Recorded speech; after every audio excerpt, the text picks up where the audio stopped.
Hi, I'm Julie Pollard. In today's watercolor demonstration, we'll paint white roses with a focus on light, airy washes to capture the delicate translucence of the petals and rich, colorful, medium to dark values in the shadows.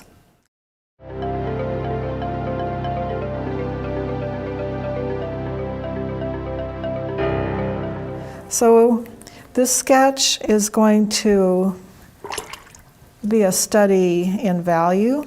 As it stands right here, it's pretty much a value sketch, not complete because we don't have the mid-tones in the flower, but it's still, if you squint at the two side by side, you can see that we've almost captured that composition already. So with just 3 colors,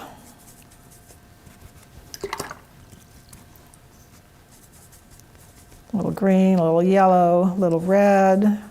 We have a nice rich dark I can put right on top of that ink wash.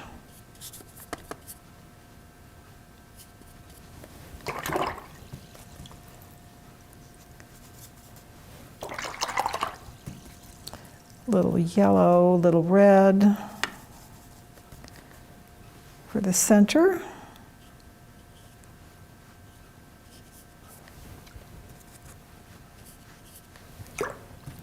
So even though I'm using color now, I'm not really thinking in terms of color. Just warming me up for the color to come.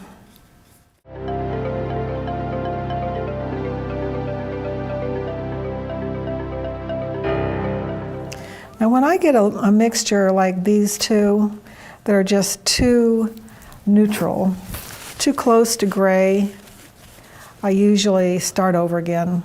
Of course, you can keep pushing it, but sometimes it's easier just to start that wash over again.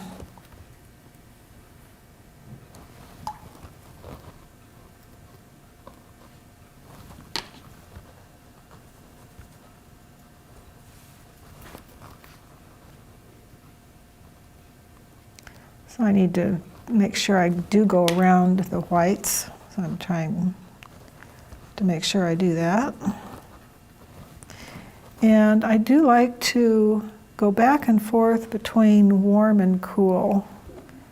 So I'm basically painting using color as value, not color as I actually see it in nature, but using just a variety of colors made with primary colors.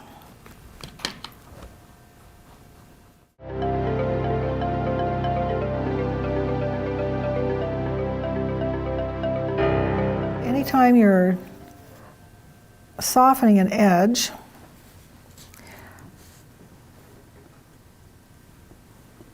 try to remember to pull that edge. If you can see what I'm doing, I'm pulling away from the dark.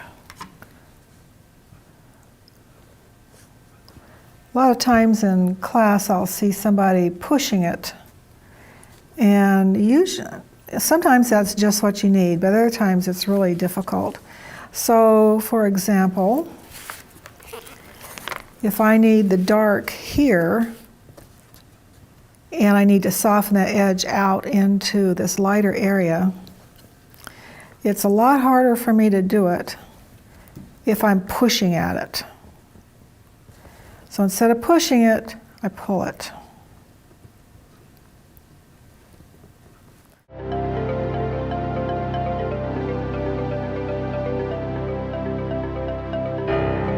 We're going to do this step, which may seem a little odd, but you're going to see how it's going to immediately set that white flower away from the background.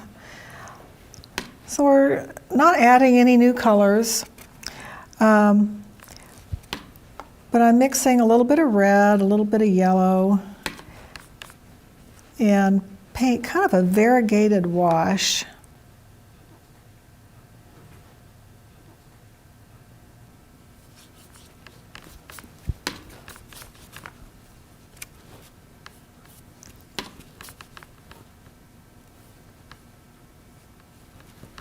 So this wash is actually still rather pale. Let's get it a little more variegated. Just put some color in there.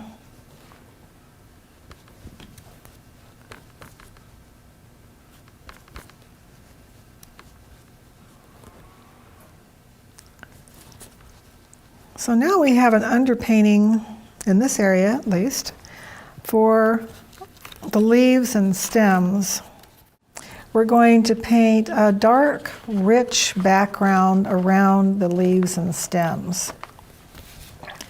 So continue using the same color palette, but this time use a darker version of all these colors.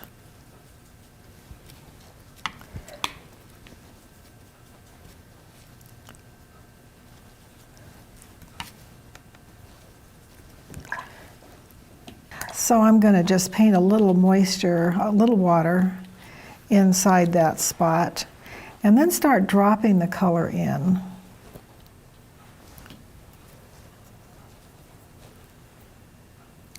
And I'm going to paint around a few little places where the thorns are sticking out. And when I use darks, I usually use a combination of dark purple, dark green, maybe a reddish brown. Maybe we should have some green out there.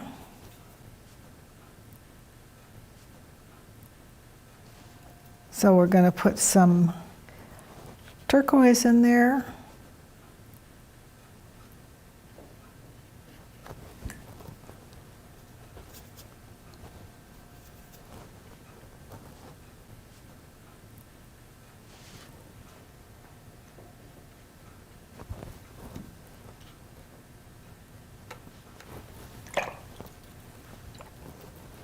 I think I'll just get a little bit of that color out and add back in some stronger red.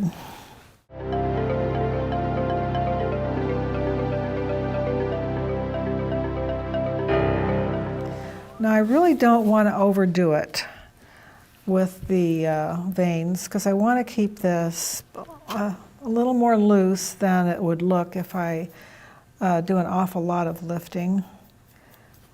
So I look at my picture, I can see that this leaf is really in a lot of shadow, and we want that to be in keeping with the light and shade on the rose. So I'm just going to glaze over that.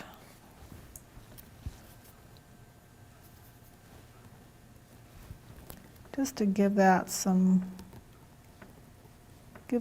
shadow.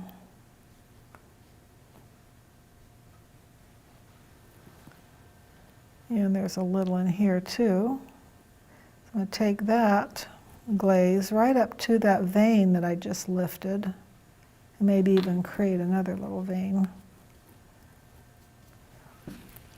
The flat brush used in this way might have a tendency to give it a tighter look, more squared off. So I'm going to soften those edges.